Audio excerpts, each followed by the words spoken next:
Beneath the smoke-blue London sky of the early 1530s, where an abandoned leper hospital once stood isolated from the pulse of the growing city, a new shape began to rise. It was not meant to be a palace of thunderous ceremony or political theater.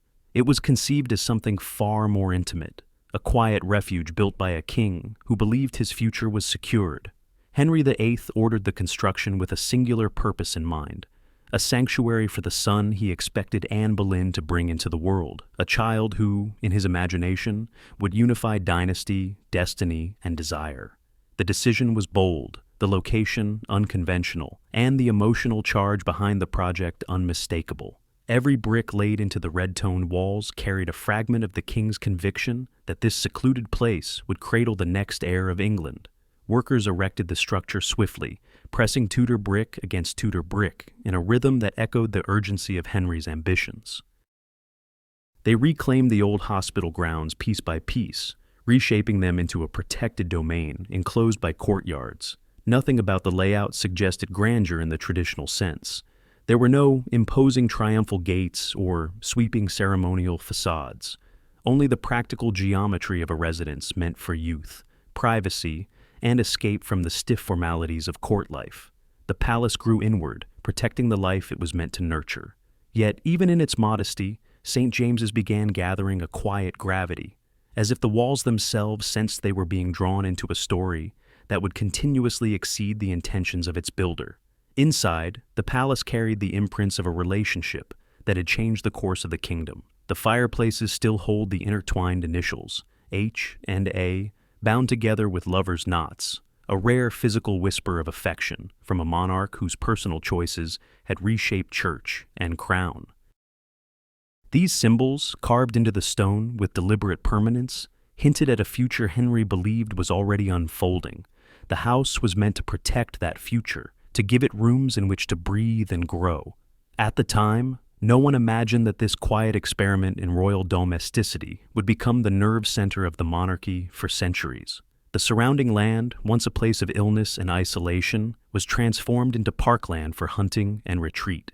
Deer moved through the newly enclosed spaces, and the air carried a sense of renewal, as if the king had not only replaced a decaying institution, but rewritten the identity of the land itself. What had once been a remote outpost now became a private cradle of Tudor hope, positioned at the edge of the city, yet emotionally anchored at the core of Henry's aspirations.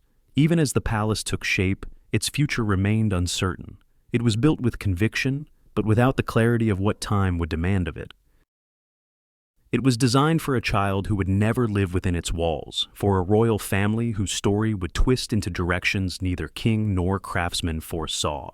The structure was calm, modest, almost shy in comparison to the vast halls of Whitehall, and yet, beneath its red brick surface, it carried the quiet electricity of a place destined to witness far more than the childhood of a single heir.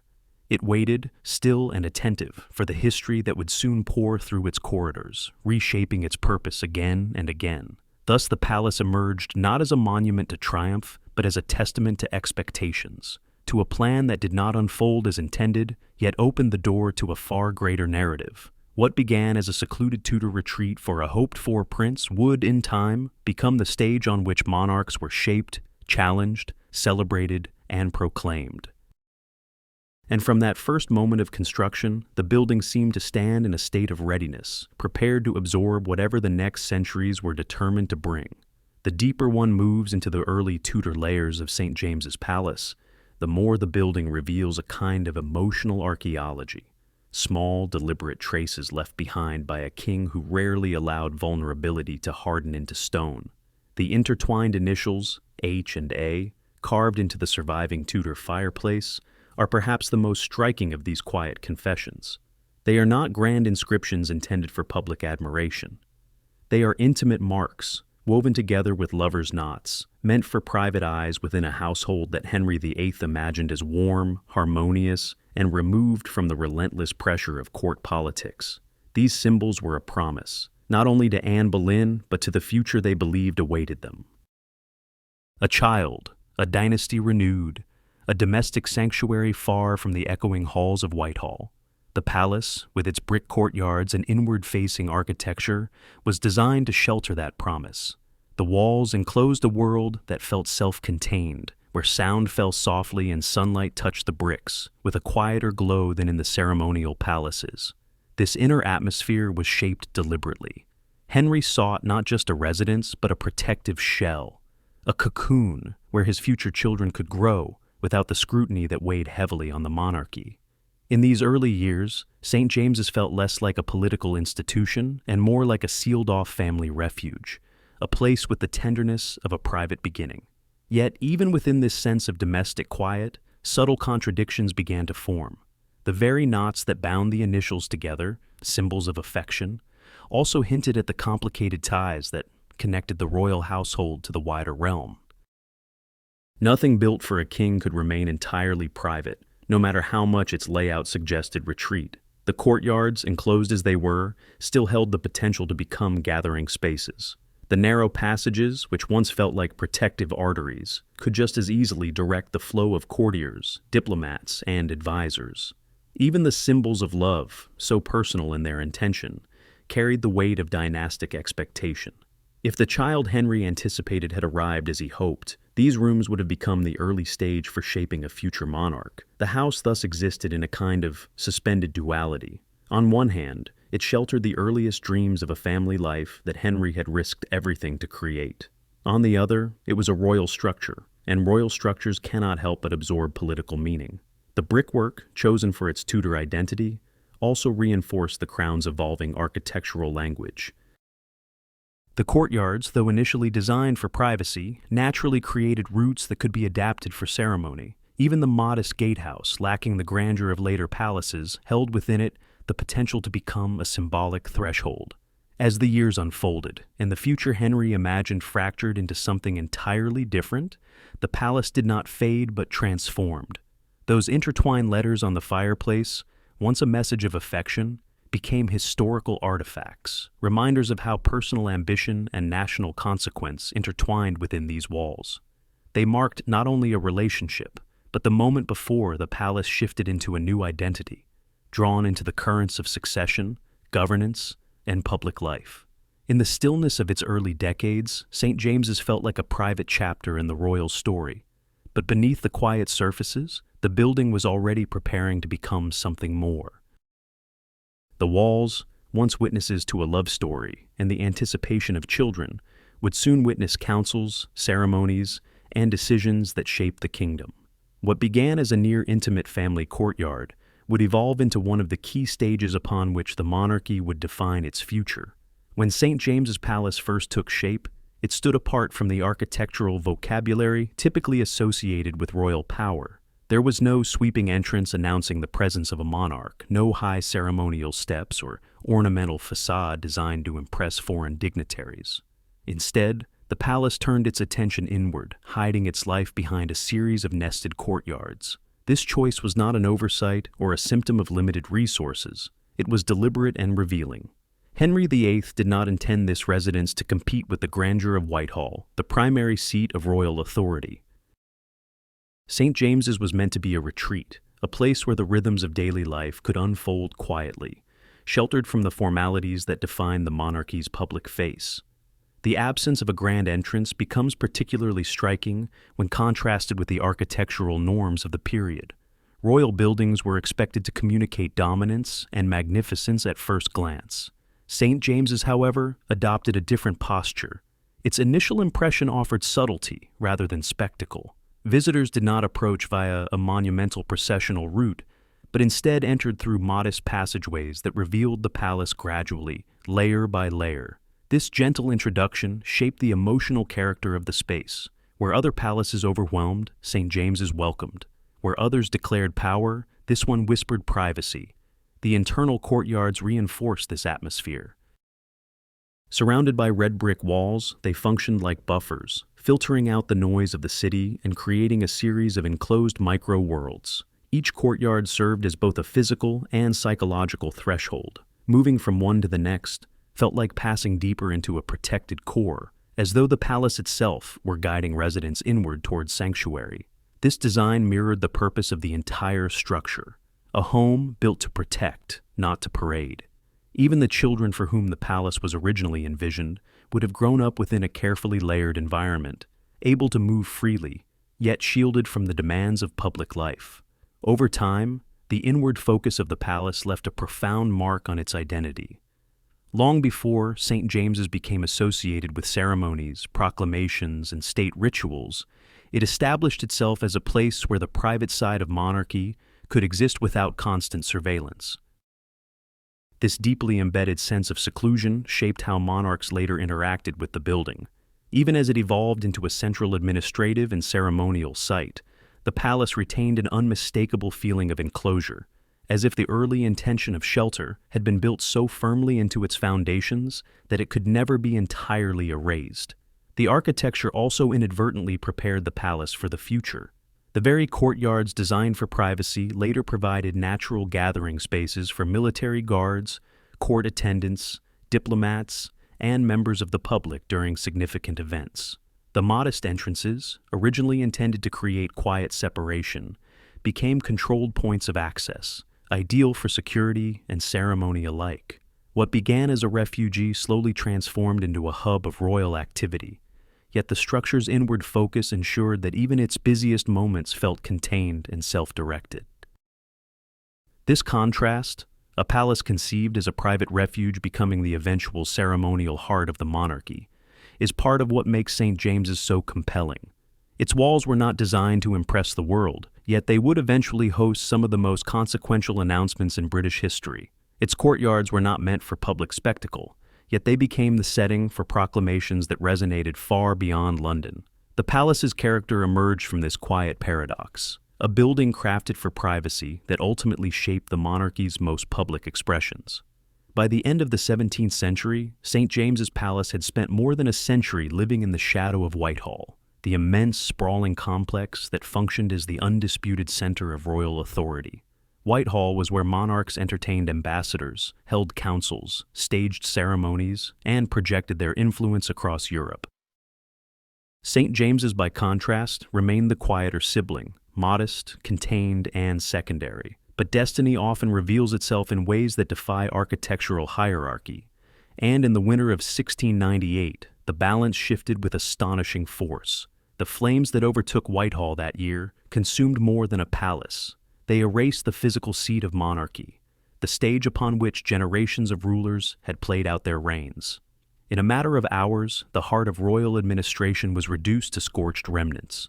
For the monarchy, this upheaval was not symbolic. It was logistical, political, and immediate. With the destruction of Whitehall came an urgent question. Where would the crown relocate its daily life, its court, its ceremonies, and its government machinery? There was only one plausible answer, and it stood waiting quietly just down the road. St. James's Palace, once built as a private refuge, suddenly found itself thrust into a role it had never been designed to fulfill. No grand facades, no monumental halls, no spaces calibrated for the spectacle of imperial power. And yet, it was intact, available, and positioned at the edge of what was rapidly becoming one of Europe's most influential capitals. The monarchy had no time to commission a new complex, no opportunity to pause and plan. The surviving Tudor palace became the accidental and unavoidable successor to the smoldering ruins of Whitehall. As the court relocated, the palace underwent a transformation not through bricks and mortar, but through purpose. Corridors once meant for quiet domestic movement now echoed with the footsteps of ministers and court officials. Rooms designed for private retreat began to host audiences, councils, and ceremonial gatherings. The enclosed courtyards, previously spaces of privacy, became the beating lungs of a working palace, filling daily with guards, servants, and attendees of royal functions. The building absorbed its new identity with surprising ease, as if its centuries of inward-focused design had created a structure capable of adapting to this new demand for order, security, and continuity. The shift was not merely functional, it redefined the symbolic geography of the monarchy. St. James's, previously peripheral, now stood at the core of Britain's political life. Formal proclamations, diplomatic receptions, and court presentations gravitated toward its rooms. The palace became the official seat of the royal court, lending its name to the Court of St. James's. a phrase that continues to define diplomatic accreditation to this day. The world began to look toward this once quiet residence as the point of contact with British sovereignty. Yet the transition was also marked by a curious irony. The palace lacked the grandeur expected of a national center, and perhaps because of this, it fostered a new kind of royal atmosphere, one less dominated by display and more shaped by routine, negotiation, and disciplined structure. Monarchs who resided there were confronted not with magnificent halls, but with the intimacy of Tudor rooms and the constraints of a building whose scale had never anticipated such sustained political use. These limitations, rather than weakening the monarchy, served to focus its operations. St. James's became a place where administrative precision was practiced daily, a palace where the machinery of governance tightened and streamlined in ways that larger, more theatrical residences might not have encouraged. Over the next 2 centuries, the monarchy's fate became interwoven with the walls of St. James's. The palace witnessed changes in dynasties, political upheavals, and the birth of constitutional monarchy. It became the dependable anchor of royal function, a place whose continuity offered stability to a nation navigating wars, transitions, and reforms. Even as Buckingham Palace later emerged as the monarch's preferred residence, St. James's retained its position at the center of formal royal activity. Had Whitehall not fallen, St. James's might have remained a historical footnote, a Tudor curiosity on the edge of the royal map. But in 1698, as flames erased the dominant palace of its age, the quiet residence became the new heart of royal authority. And with that shift, its destiny changed forever, binding its identity to the monarchy in a way no architect or king could have predicted. Long before St. James's Palace became synonymous with ceremony and diplomacy, it carried the tender weight of childhood shaped under its roofs. In the early 17th century, the palace echoed with the footsteps of young princes and princesses, the children of Charles I, who spent their formative years moving through corridors that balanced both privilege and confinement. These were rooms where lessons unfolded beneath painted ceilings, where siblings argued and played, where the first ideas of duty and lineage were gently impressed upon minds not yet old enough to grasp their future significance. The palace was not merely a residence, it was a cradle of royal identity, a place where personalities formed in the shadow of a monarchy, facing growing tension.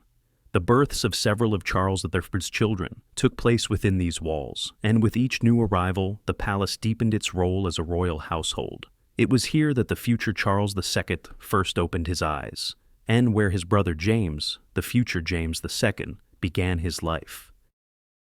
Their earliest memories would have been shaped not by the grand theaters of monarchy, but by the modest Tudor rooms and intimate courtyards of St. James's.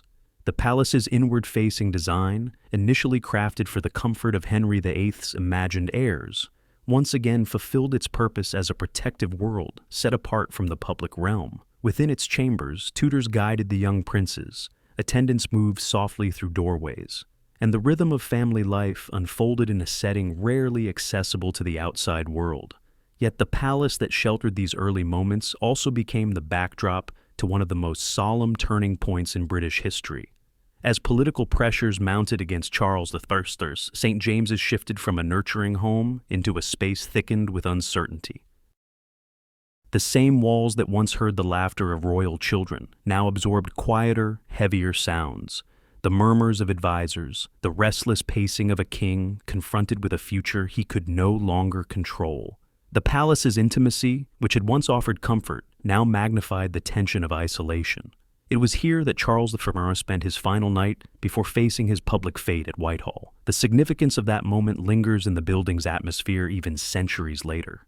The king did not pass his last hours in a grand hall, but in the restrained stillness of St. James's, surrounded by rooms that had watched his children grow and seen his family at their most vulnerable. Accounts describe a calm dignity in those hours, a quiet resolve shaped not by defiance but by reflection. The palace, with its modest proportions and enclosed courtyards, seemed to absorb the gravity of the moment, holding it within its Tudor brick, as though aware that it had entered the deepest layer of royal memory. The morning that followed transformed the palace irrevocably. As Charles walked from St. James's toward Whitehall, he crossed a threshold between private life and public judgment. The corridors he left behind, once filled with childhood lessons, family rituals, and the warmth of domestic life, became part of a national narrative that would echo for generations. St. James's was no longer simply the place where princes were born. It had become the place where a monarch confronted the end of his reign. From that moment onward, the palace carried a gravity it had never possessed before. It became a witness not only to royal beginnings, but also to royal vulnerability. The contrast between the nurturing atmosphere of its early decades and the solemnity of that final night created a dual legacy that would shape how future generations perceived the building. St. James's was no longer just a childhood home or a Tudor retreat. It had become the quiet stage upon which one of Britain's most consequential transitions unfolded, a palace that had seen both the promise of youth and the weight of profound change. Long before St. James's Palace became synonymous with proclamations and diplomatic ritual, it nurtured a quieter, more enduring legacy, one that would shape the cultural identity of the British monarchy for centuries. The palace, which had already witnessed the intimate rhythms of royal childhood and the solemn final hours of a king, evolved into the birthplace of one of the greatest art collections in the world. Its rooms, corridors, and staircases provided the first stage on which a royal passion for painting took visible form. Though its architecture had been conceived as a modest Tudor refuge, St. James's became, almost organically, a treasury of artistic ambition.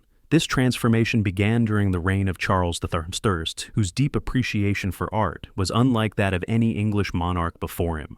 While political turbulence defined much of his rule, Charles's personal devotion to the visual arts gave rise to a collection that would influence artistic taste across Europe. He acquired works by the old masters with an intensity that surprised even his contemporaries.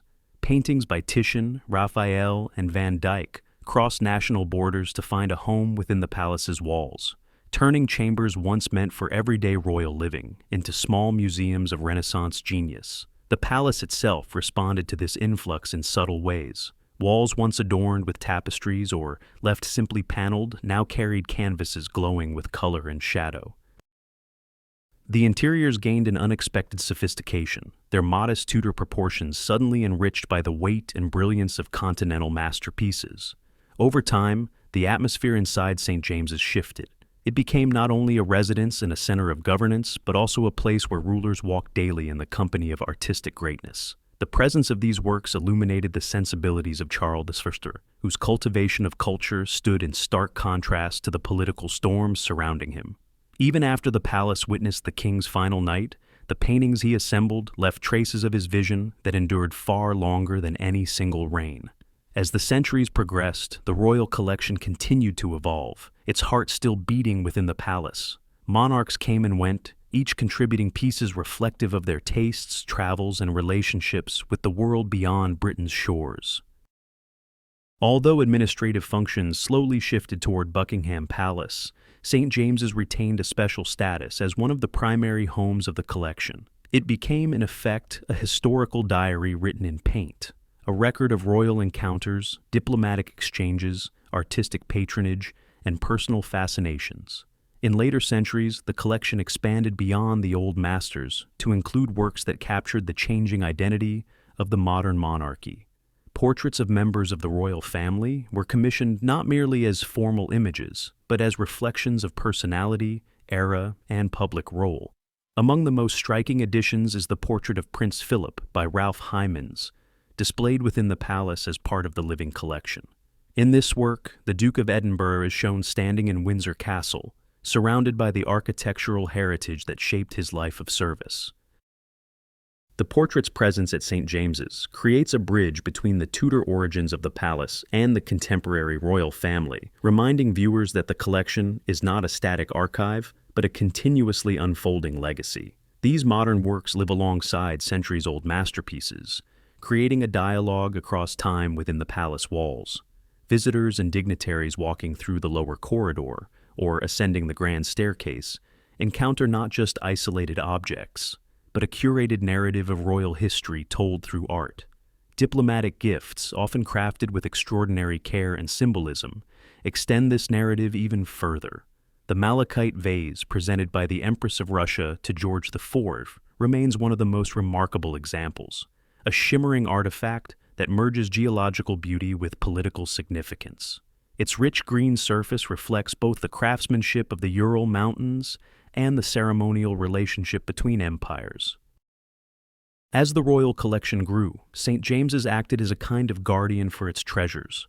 Even as new palaces expanded the monarchy's architectural footprint, even as political reforms reshaped the sovereign's role, the palace maintained its quiet authority as the keeper of artistic memory. It bridged the personal tastes of monarchs with the evolving image of the crown, weaving aesthetics into identity, diplomacy, and ritual. In this way, the palace's artistic legacy became not simply a matter of aesthetic appreciation, but a defining part of the monarchy's cultural presence. Under its ceilings, art was not merely displayed, it was lived with, commissioned, discussed, and cherished. Over the centuries, St. James's transformed into a living gallery where past and present meet in brushstrokes, textures, and symbols. The palace, once intended to shelter a single child, instead became the cradle of an artistic tradition that now spans continents and generations. As St. James's Palace expanded its role within the machinery of monarchy, its interiors began to reflect a new kind of power. Not the domestic intimacy of its early Tudor years, nor solely the administrative authority it acquired after the fall of Whitehall, but the subtle symbolic power of global diplomacy. The palace became a crossroads where empires greeted one another, where nations sought favor, and where artistic expression served as a silent language between sovereigns. Over time, its staircases, corridors, and galleries filled with objects that were far more than decorations. They were strategic offerings, crafted with precision and intention, each carrying a message from one crown to another. Diplomatic gifts, by their nature, reveal the ambitions of the states that send them. Some speak of technological mastery, others of rare materials or artistic traditions, but all are designed to impress, persuade, and cement alliances. Within St. James's, these gifts formed a quiet yet powerful record of how Britain was perceived by the world. At times as a rival, at times as a partner, and always as a monarchy whose favor could influence the direction of continents. The palace's grand staircase in particular became a showcase of these relationships. Its ascent offered not just a physical journey, but a symbolic progression through centuries of political dialogue. Every object placed along that route contributed to an unspoken narrative. Nations did not simply approach the British crown with words, they approached with artistry. Among these treasures, one stands out as a masterpiece of diplomatic intent, the malachite vase gifted by the Empress of Russia to King George V in 1827. At first glance, it appears to be a grand decorative object, a beautifully shaped vessel glowing with the deep green iridescence unique to malachite. But the closer one looks, the more complex its story becomes. The vase is not carved from solid stone. Instead, it is covered in an extraordinarily thin veneer of malachite, a technique that required immense skill and precision. This method, perfected in Russian workshops, was itself a statement, a demonstration of technical artistry that few other nations could equal at the time. The stone's origins add another layer to its symbolism. Mined in the Ural Mountains, malachite was associated with wealth, natural abundance, and the immensity of Russian territory. By sending such a gift, the Empress was presenting not just a beautiful object, but a piece of her empire's geological identity. The vase served as a subtle reminder of the resources, craftsmanship, and cultural sophistication that Russia possessed. And because diplomatic gifts often operated on multiple registers at once, the choice of malachite also hinted at stability and continuity, qualities monarchies valued when forging relationships across borders. The pedestal of the vase reinforces its dual nature. On one side, the British royal arms appear in gilded bronze, a gesture of respect toward the recipient, acknowledging the authority of the crown. On the opposite side stand the imperial arms of Russia, asserting the sender's own dignity and status. In this mirrored display, the vase becomes a tangible symbol of balance. Two great empires reflected upon one another through artistry rather than confrontation. Yet, the malachite vase is only one example among many. Other diplomatic gifts across the palace speak of distant cultures and political contexts. They came from the courts of Asia, Africa, the Middle East, and the Americas, each object showcasing materials and craftsmanship rooted in the sender's homeland. Exotic woods, precious metals, rare stones, textiles woven with traditional patterns. Each contribution was a cultural ambassador in physical form. They transformed the palace into a museum of global artistry, long before the concept of international exhibitions became widespread. In these rooms, diplomacy found a visual language. The arrangement of objects was not random. Palace staff carefully curated the displays so that visiting dignitaries could encounter gifts from nations with which Britain maintained relationships of varying complexity. The effect was subtle but powerful. As guests moved through hallways or ascended staircases, they were immersed in a world where the monarchy's reach and connections were quietly reinforced at every turn. St. James's became not just a seat of royal authority, but a gallery of the crown's global presence. Over time, the palace itself absorbed the symbolism of these objects. Its Tudor bones remained, but its spirit expanded, shaped by the stories carried into the building from across oceans and continents. What began as a private refuge for a hoped-for heir evolved into a repository of international narratives, a structure that held the ambitions of many nations within its walls. And so, through art, craftsmanship, and ceremonial placement, St. James's became something larger than a palace. It became a living archive of diplomacy, a place where political history was not only negotiated in conversation, but also silently displayed in the objects lining its staircases and galleries. Each piece added another layer to the palace's identity, turning it into a global crossroads disguised as a royal residence, where every gift, no matter how beautiful, was also a message shaped to influence the world. Deep within St. James's Palace, past the ceremonial corridors and diplomatic galleries layered onto the building over the centuries, two rooms stand as time capsules. Fragments of the Tudor world preserved almost intact. They are not the grandest spaces in the palace, nor the most frequently photographed, yet they carry a resonance unmatched by the later additions around them. These chambers, the guard room and the presence chamber, hold within their walls the emotional and architectural DNA of the palace's earliest years, offering glimpses of a world shaped simultaneously by domestic intent and royal authority. The guard room, originally a military threshold to more private areas of the palace, still possesses the atmosphere of disciplined vigilance that defined its earliest purpose. In the Tudor period, it served as a buffer between public and private spheres, the place where attendants and guards gathered before granting anyone access to the prince's or consort's quarters. Today, the room is arranged as an armory, a visual tribute to the martial spirit that permeated Henry VIII's reign. Weapons are displayed in geometric formations across the walls, each pattern carefully designed to be both functional and expressive. Swords radiate outward like sunbursts, muskets form interlocking grids, and polearms create lace-like silhouettes against the plaster. A striking reminder that even instruments of force could be arranged with artistic precision. Among these objects, one artifact commands particular attention, the gun shield associated with Henry VIII's personal armory. At first glance, it appears like an ordinary circular shield, lacquered and edged in dark metal. But a closer look reveals a cylindrical opening at its center, a compact gun barrel integrated into the shield's body. This hybrid weapon, both protective and offensive, reflects Henry's fascination with military innovation and mechanical experimentation. It was a piece ahead of its time, a bold attempt to merge two technologies in ways that reveal the king's restless imagination more vividly than any written chronicle. Standing before it, one senses not only the danger it once represented, but the spirit of invention that defined the Tudor approach to both warfare and architecture. Beyond the guard room lies the presence chamber, a more refined and ceremonial space that served as the threshold to the private audience room of the queen or princess. Unlike the stark militarism of the preceding chamber, the presence chamber was designed as a space of reception and conversation, the point where high-ranking visitors were admitted into the orbit of royal influence. In its earliest form, the room was richly hung with tapestries, their woven scenes offering warmth, status, and storytelling in equal measure.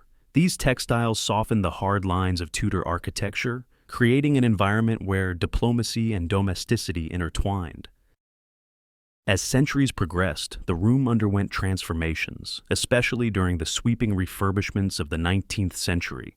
When William Morris and Coulter was commissioned to reinterpret parts of the palace's interior, the presence chamber received new layers of artistic identity. Philip Webb, one of Morris's closest collaborators, designed intricate stenciled ornamentation for the walls, patterns that blended historical reverence with Victorian craftsmanship. These designs did not attempt to mimic Tudor work. Instead, they echoed it through modern sensibilities, creating a dialogue between eras. The motifs accented the room's architectural bones while offering a distinctly 19th century interpretation of chivalric and ornamental themes. The result was a space that felt both ancient and renewed, as though the Victorian artists were speaking gently to their Tudor predecessors across a gulf of centuries. What makes these two rooms remarkable is not simply their preservation, but the way they embody the palace's evolving identity. The guard room remains a testament to the martial vigilance of early monarchy, a world where physical protection and symbolic strength were inseparable. The presence chamber, meanwhile, embodies the softer power of royal encounter, a setting designed for influence rather than force. Together, they form a pair of rooms that reveal the dual nature of the Tudor court, its reliance on both defensive readiness and sophisticated diplomacy. Their survival is also a reminder of how fragile the architectural record can be. Fires, renovations, and shifting royal priorities have erased many of the palace's earliest interiors, but these two rooms endured. When the 19th century craftsmen arrived, they chose not to erase the Tudor foundation, but to reinterpret it, allowing old and new to coexist. This fusion gave the palace an additional layer of artistic meaning, transforming the rooms into expressions of continuity rather than isolated relics. Walking from the guard room into the presence chamber feels like passing through the palace's own biography, from its origins as a guarded refuge to its emergence as a center of royal interaction. These chambers, quietly preserved amid centuries of change, remain the soul of St. James's Palace. They speak not only to the building's history, but to the enduring dialogue between past and present, woven into every corner of its long and complex life.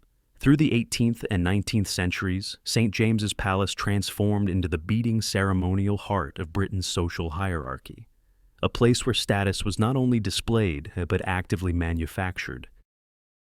While its earliest Tudor rooms had once stood for private refuge and dynastic hope, by this period, the palace became the arena where the upper strata of society gathered to affirm their positions within an elaborate system of privilege. The rituals conducted within these walls were not casual receptions. They were rigidly orchestrated events that determined who could be counted among the elite. For many, entry into St. James's was not simply a symbolic honor. It was a critical step in securing influence, alliances, and recognition in a world defined by lineage and connection. The court presentations, often misunderstood today as quaint social ceremonies, were immense undertakings that revealed the scale of Britain's aristocratic machinery. On certain days, as many as 2,000 people would crowd into the palace, each awaiting the moment when their name, reputation, and bearing would be assessed before the sovereign. The process began in what is now known as the Queen Anne Room, a deceptively modest space that once served as a kind of holding chamber. To manage the enormous crowds, the palace staff installed a metal fence, bluntly nicknamed the Pen, which corralled the assembled aristocrats until the appointed time. The image is almost startling. Nobles dressed in silks, jewels, and elaborate uniforms contained within railings like livestock, awaiting their turn to move deeper into the ceremonial labyrinth. This containment was not meant to humiliate. Rather, it was a practical necessity reflective of just how vast and complex the social order had become. Each person in that enclosure represented a family, a lineage, a network of power. Their presence at the palace signaled alignment with the monarchy, and their conduct within it determined the perceptions they would carry back into society. The ritual was a transaction of sorts, a mutual acknowledgement between the crown and its supporters, carried out through the choreography of ceremony. When the appointed moment arrived, attendants would open the barrier, funneling the crowd into the connecting chamber, the entree room. Here, the atmosphere intensified. Portraits of naval heroes, including the commanding presence of Admiral Lord Nelson, stared down from the walls, their frames adorned with maritime motifs that celebrated Britain's military triumphs. These images were not accidental decoration. They infused the space with a sense of national achievement, reminding those assembled that aristocratic privilege was intertwined with the empire's global dominance. The room functioned as a psychological transition, preparing each participant for the gravity of what awaited in the next chamber.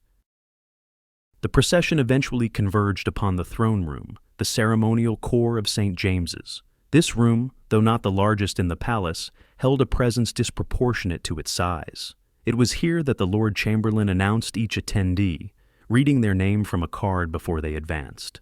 The ritual required precision, a bow or a curtsy at the appropriate distance, the correct pace of movement, the expected posture. A brief exchange with the monarch might follow, polite, measured, and deeply symbolic. That moment, ephemeral though it was, carried tremendous weight. It confirmed the attendees' standing within the social hierarchy and reaffirmed the monarchy's central role in ordering that hierarchy. The throne itself, crafted in the early 19th century and later reupholstered with the cipher of Queen Elizabeth II, gave the room its commanding focal point. More than a piece of furniture, it represented continuity, the unbroken thread of authority stretching back generations. Even in periods of political turbulence, the sight of the throne offered reassurance that the ceremonial heart of the monarchy remained intact. But the ritual was not only about personal recognition. It reinforced the machinery of empire. By gathering thousands of aristocrats under one roof, the palace acted as a kind of societal sorting mechanism, a place where loyalties were affirmed, alliances solidified, and the unwritten rules of hierarchy quietly reinforced. St. James's effectively became a factory of status, where identity was shaped through ritual rather than decree. Though these presentations eventually faded from royal practice, their impact lingers in the palace's atmosphere. One can almost imagine the swell of voices in the pen, the rustle of gowns along the corridors, the tightening anticipation before entering the throne room. The building absorbed these experiences, layering them onto its already rich tapestry of history. What had once been a private Tudor refuge had evolved into the epicenter of aristocratic display, a palace where social hierarchy was staged with theatrical precision, and where the architecture itself became a witness to the ebb and flow of ambition across Britain's imperial century. At the center of St. James's Palace lies a room that seems to stand outside the normal flow of history, a chamber where power changes hands while the walls remain still, quietly witnessing the continual renewal of monarchy. The throne room, though modest in size compared to the sweeping halls of later palaces, carries a gravity that eclipses its physical dimensions. It is not the grandeur of the space that commands attention, but the accumulation of moments, centuries of audiences, declarations, and ceremonies that have shaped the British crown. The room has become a kind of temporal anchor. Rulers rise, reign, and depart, yet the chamber remains, waiting for each new chapter to pass through it. In the 18th and 19th centuries, the throne room served as the final step in the elaborate court presentations that defined social prestige. The experience of being received here left an imprint not only on those who entered, but on the architecture itself. Each audience reinforced the room's role as the ceremonial heart of the palace, where formal encounters between monarch and subject unfolded in a choreography refined over generations. The throne at the center, crafted in the early 1800s, became the focal point of these rituals, its gilded frame and inscriptions quietly marking the continuity of authority. Even when reupholstered with the cipher of Queen Elizabeth II in modern times, the chair retained its symbolic continuity. The body of the monarchy may change, but the vessel through which sovereignty is expressed remains. Yet the throne room's significance goes far beyond the realm of social display. It is inseparable from the machinery of constitutional change. This chamber has witnessed the intimate transition moments that define the monarchy's evolution, including the events surrounding the accession of new sovereigns. The room functions almost like a hinge, a place where one era concludes and another begins, where personal history transforms into national narrative. Monarchs entered the chamber as individuals and left it as embodiments of the crown.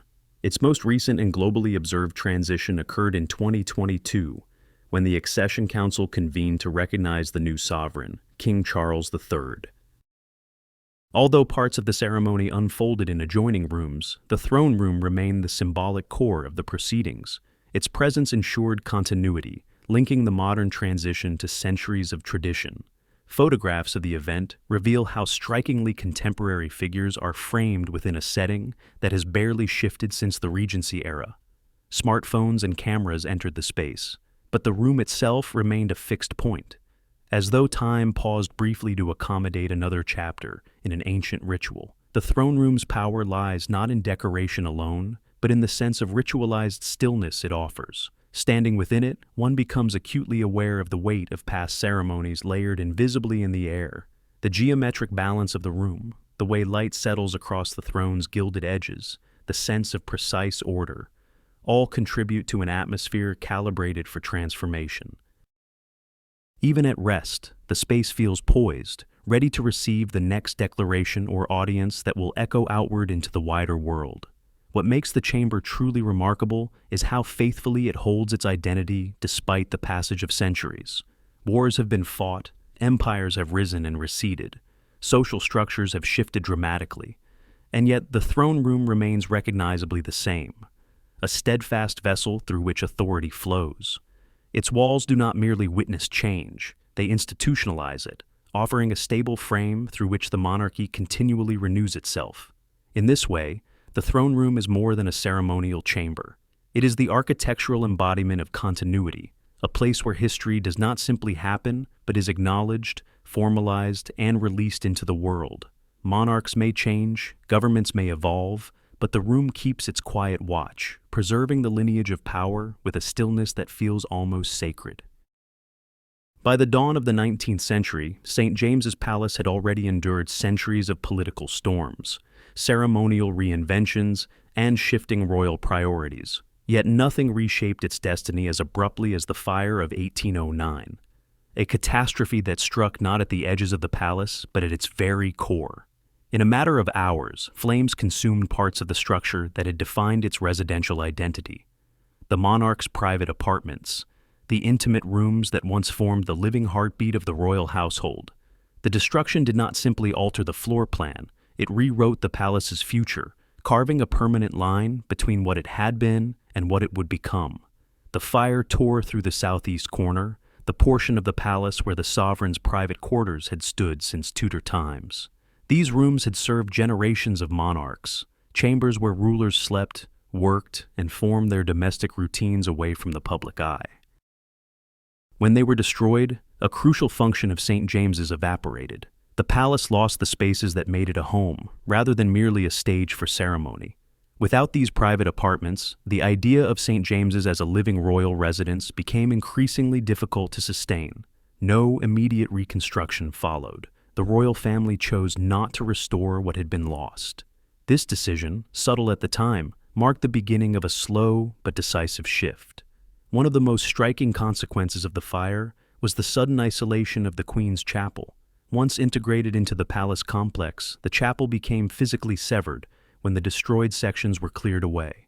The void where the apartments had stood created an open expanse, one that would eventually become Marlborough Road.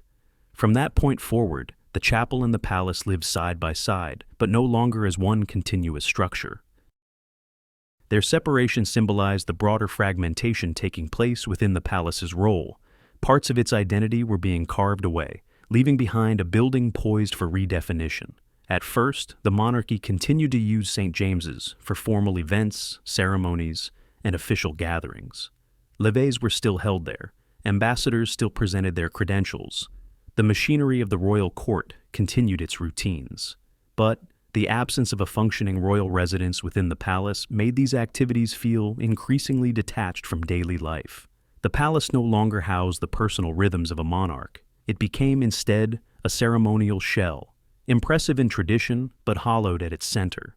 This void opened space for another royal residence to rise in importance. Just as St. James's had once stepped into prominence after the destruction of Whitehall in the 17th century, Buckingham House, later Buckingham Palace, now moved toward the forefront. George III had already purchased the house decades earlier for Queen Charlotte, But after the fire, its potential as a principal residence sharpened in the royal imagination. The palace at St. James's, stripped of its private quarters, could maintain tradition, but not modern comfort. Buckingham, by contrast, offered the possibility of reinvention and expansion. Over the next decades, royal presence increasingly leaned toward Buckingham. Architects were called to modify, enlarge, and modernize it, shaping it into something more fitting for a 19th century monarchy. The choice became official under Queen Victoria, who in 1837 designated Buckingham Palace as the monarch's primary residence. St. James's, though still essential to the ceremonial fabric of the kingdom, stepped aside, retaining the dignity of history without the burden of domestic responsibility. In a paradoxical way, the fire preserved St. James's far more than it diminished it.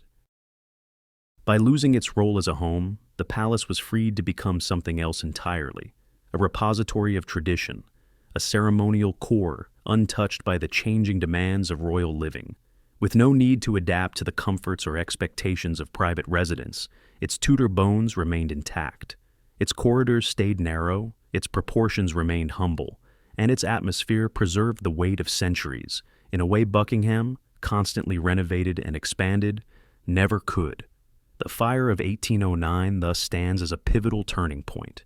It inflicted undeniable damage, erasing beloved interiors and severing architectural continuity. But it also transformed the palace into a monument of permanence, the formal heart of the monarchy, anchored not by opulence, but by legacy. From the ashes of its private rooms emerged a building whose identity would henceforth be defined not by royal daily life, but by ceremony, diplomacy, and the enduring rituals that bind the monarchy to the nation. In losing its living quarters, St. James's gained its timelessness. By the 19th century, St. James's Palace had settled into a fascinating dual existence. It remained, by tradition and symbolism, the sovereign's official court, the place where ambassadors were accredited, where diplomatic rituals unfolded, and where the monarchy maintained its most formal face. Yet, at the same time, it was slowly ceasing to function as a true royal home. Earlier generations had lived within its Tudor chambers, raising children, conducting private routines, and shaping domestic life within its courtyards. But the fire of 1809 had dealt a critical blow to its viability as a residence, and the evolving needs of the monarchy in the modern age slowly pulled daily life elsewhere. The Georgian monarchs were among the first to drift from the palace not out of rejection, but out of practicality. Their families had grown, their staff expanded, the world around them became noisier and more densely urban. The intimate Tudor proportions of St. James's, once a refuge, no longer offered the privacy or spaciousness required for a royal household moving into a new era.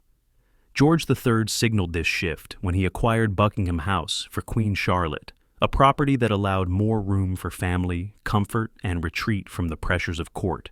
It was not yet the palace it would become, but it had something St. James's could no longer provide: expansion. By the time Queen Victoria came to the throne in 1837, the informal transition toward Buckingham had already begun. Yet it was Victoria who made the shift official, redefining the architectural hierarchy of the monarchy with a single, decisive choice. She declared Buckingham Palace her primary residence, thereby formalizing St. James's role as a ceremonial center rather than a domestic one. Victoria saw clearly that the older palace, with its Tudor layout and rigid spatial limitations, could not accommodate the evolving expectations of a 19th century court. She needed a home that allowed for both family life and the massive ceremonial obligations of a modern monarch. Buckingham offered the potential for both. St. James's, firmly rooted in its past, could offer only one.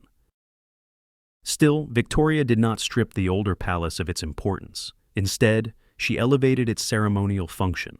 The result was a division of roles unique within European monarchy.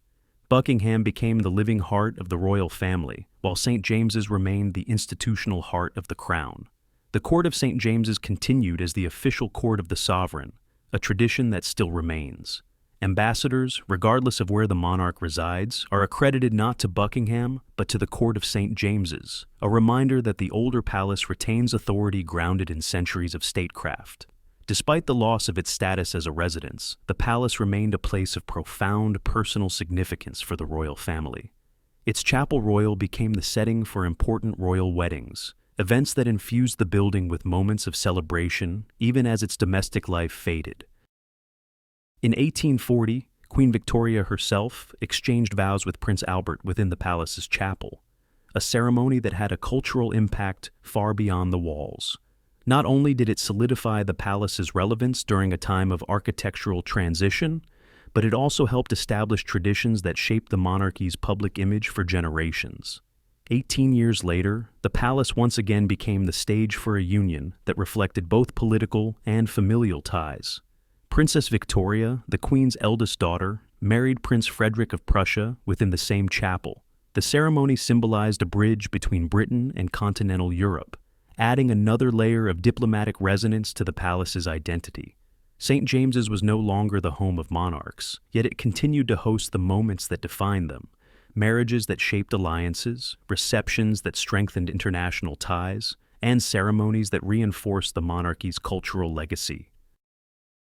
Even beyond weddings, the palace remained a site of elaborate court life well into the 19th century. Levées, investitures, and formal gatherings took place within its walls, preserving the rhythms of tradition that could not simply be transplanted into Buckingham's expanding halls.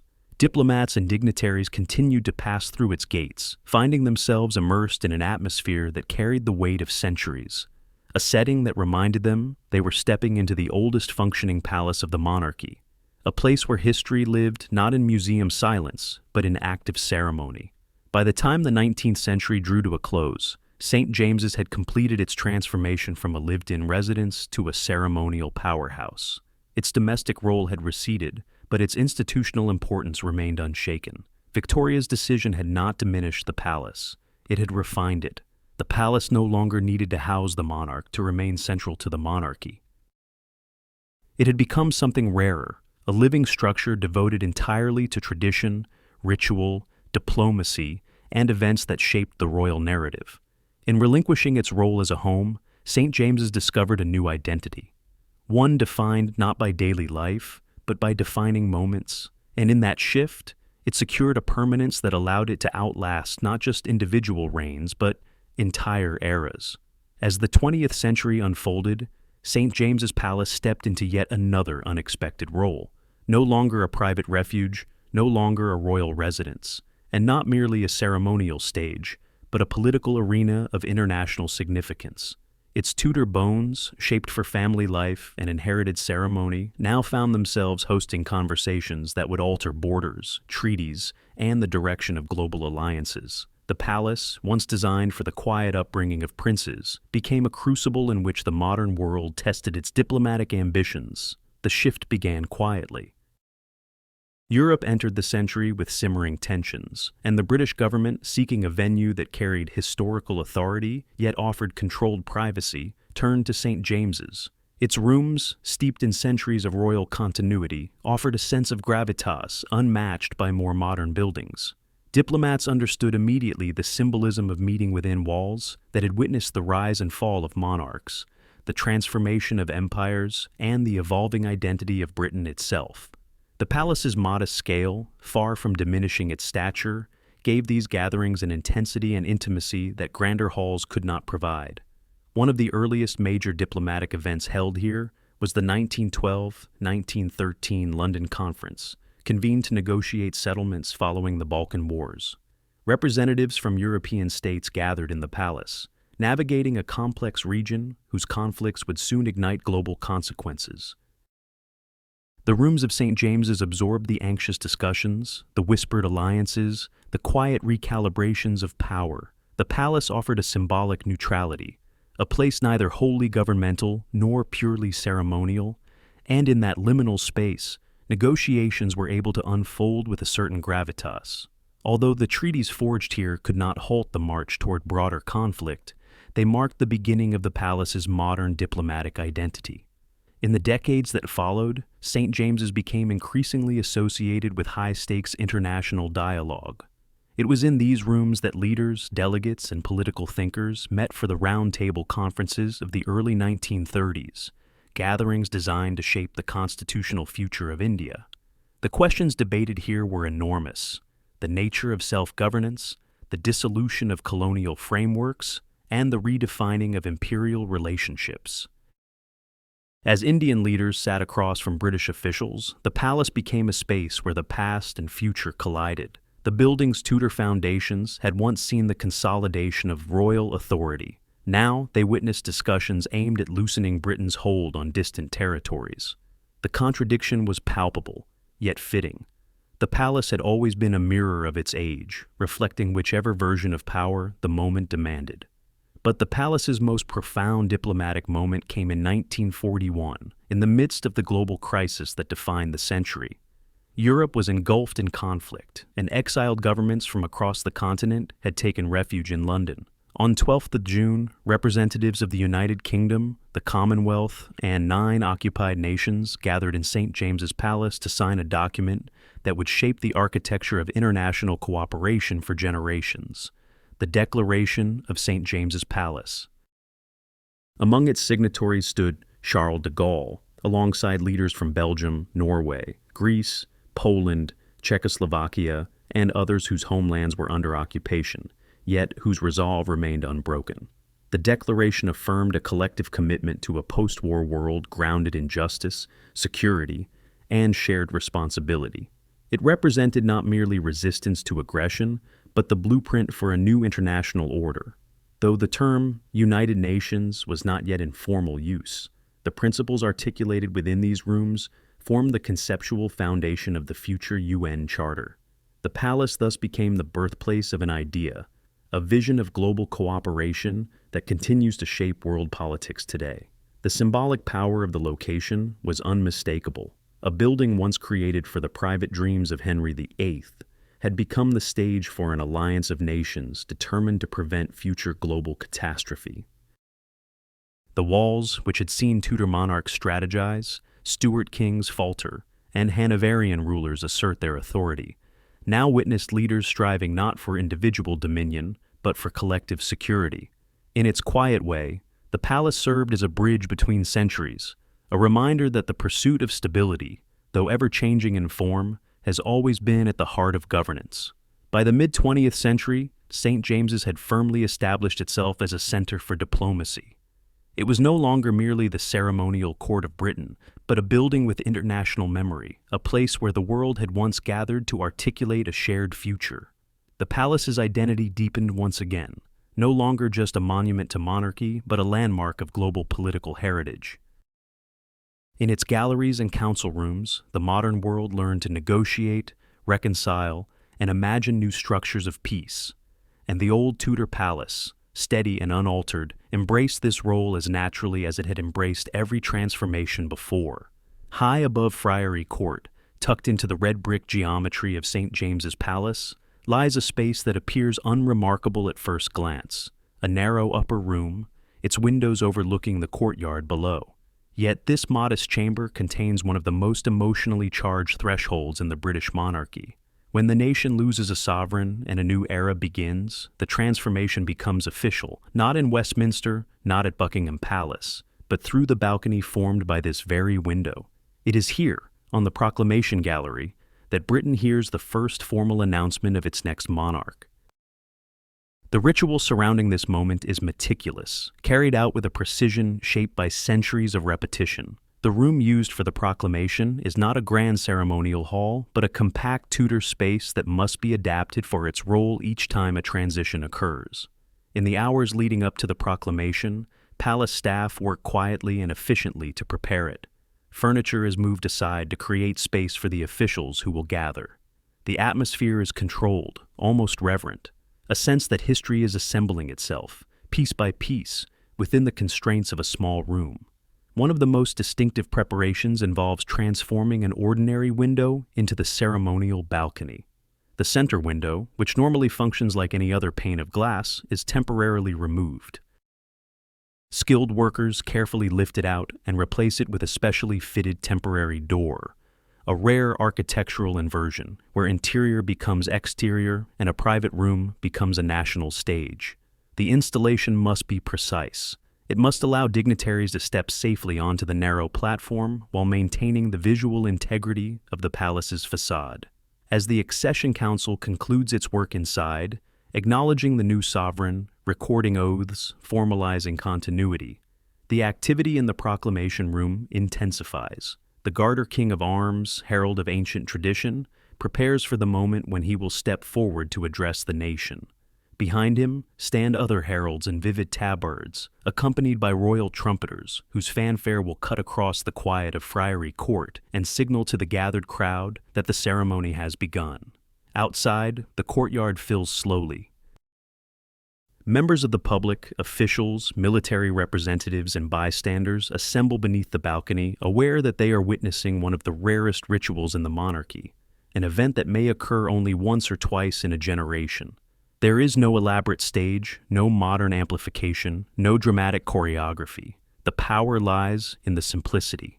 When the temporary door opens and the Garter King of Arms steps forward, the centuries close in around him. The proclamation itself unfolds with a gravity shaped by history. The herald announces the passing of the previous monarch, then declares the name of the new sovereign, affirming continuity through words nearly unchanged for hundreds of years. Trumpets sound, ringing off the bricks and windows of the palace, filling the small courtyard with an echo that feels larger than the space itself. It is in this moment, intimate, brief, yet monumental, that the monarchy crosses from one chapter to the next. For all its ceremony, the proclamation remains a fragile, human moment. The balcony is narrow, the wind unpredictable, the room behind it small and quiet. Officials gather in close proximity, speaking in low voices as they make final adjustments. The herald steps forward, not as a symbol of spectacle, but as a custodian of tradition. The audience below sees a ritual that has outlived dynasties, wars, reforms, and revolutions. A ritual that reminds Britain of a continuity far older than modern politics. Once the words are spoken, the temporary door closes, the heralds retreat, and the room resumes its ordinary form. The window is replaced, the furniture restored, and the palace returns to its daily rhythm. But the echoes of the proclamation linger in the courtyard, in the memories of those who witnessed it, and in the national consciousness. These few minutes, rare, solemn, unmistakably historic, revive a tradition rooted in the earliest days of monarchy, reminding the country that leadership changes not through spectacle, but through ceremony carried quietly across centuries. The Gallery of Proclamation stands as one of St. James's Palace's most evocative spaces, a small architectural fragment that bridges past and present. Its history lives not in grand decoration, but in fleeting, powerful moments when the eyes of a nation turn upward and, through a simple opening in a Tudor facade, receive the first words of a new reign. Though centuries have passed since a monarch last lived within its walls, St. James's Palace continues to beat at the center of the British monarchy, its presence quiet but undeniable. It is easy to overlook this Tudor structure beside the broader sweep of Buckingham Palace or the ceremonial avenues of Westminster, yet its authority endures in ways that are subtle, resilient, and deeply rooted in tradition. The palace is no longer a home. It is something more enduring, the constitutional heart of the crown, the anchor of ceremonies, and the unseen engine behind many of the monarchy's functions. The modern identity of St. James's is defined not by public spectacle but by the tasks carried out behind closed doors. Much of the palace operates as a labyrinth of offices and administrative chambers, where centuries-old departments continue work that shapes the ceremonial framework of British public life. Here reside the offices of the Marshal of the Diplomatic Corps, the Central Chancery of the Orders of Knighthood, and the administrative headquarters of the Chapel Royal. Within these walls, honors are prepared, diplomatic formalities arranged, and centuries-old protocols maintained with a level of precision that reflects the palace's deep institutional memory. These offices lend the building an almost monastic atmosphere, work done quietly, meticulously, shielded from public view. The corridors are narrow and lined with history. Their Tudor proportions create a sense of intimate continuity, as though every footstep echoes against 500 years of precedent. Guards move through the courtyards with measured discipline, reinforcing the idea that this is not simply a historical monument, but a working node in the machinery of state. Security here is sharper, more controlled, and more symbolically charged than many realize. The palace and its adjoining structures, Clarence House, York House, and several ecclesiastical buildings, form a protected enclave guarded under special legislation. Boundaries are carefully enforced. Some areas remain off-limits even to invited guests, hidden behind discreet entrances or tucked deep within the older wings, where Tudor brick disguises modern infrastructure. These protected zones underscore an important truth. St. James's is still an active sovereign space, where the operations of monarchy unfold not in spectacle, but in continuity and order. The palace also remains the official court of the sovereign, a status preserved across centuries even as daily residents shifted elsewhere. Ambassadors to the United Kingdom are not accredited to Buckingham Palace, but to the Court of St. James's, a reminder that this Tudor building still embodies the legal and ceremonial authority of the Crown. Each new ambassador's arrival reinforces the palace's diplomatic significance. They present their credentials within its walls, entering a tradition older than many of the nations they represent. And yet, amid all its formal duties, St. James's also harbors a quieter, nearly invisible life. Its courtyards contain corners where the past feels unusually close: shadowed archways, residual Tudor chimneys, traces of long altered passageways. Some rooms are rarely opened except for archival work or internal meetings. Others, such as the Chapel Royal, continue to host private services, christenings, and small gatherings for members of the royal family. The palace breathes in a way that mixes the sacred, the administrative, and the historical, a rhythm unlike any other building in the monarchy's constellation of residences. Looking toward the future, St. James's retains a distinctive role that no modern palace can replace.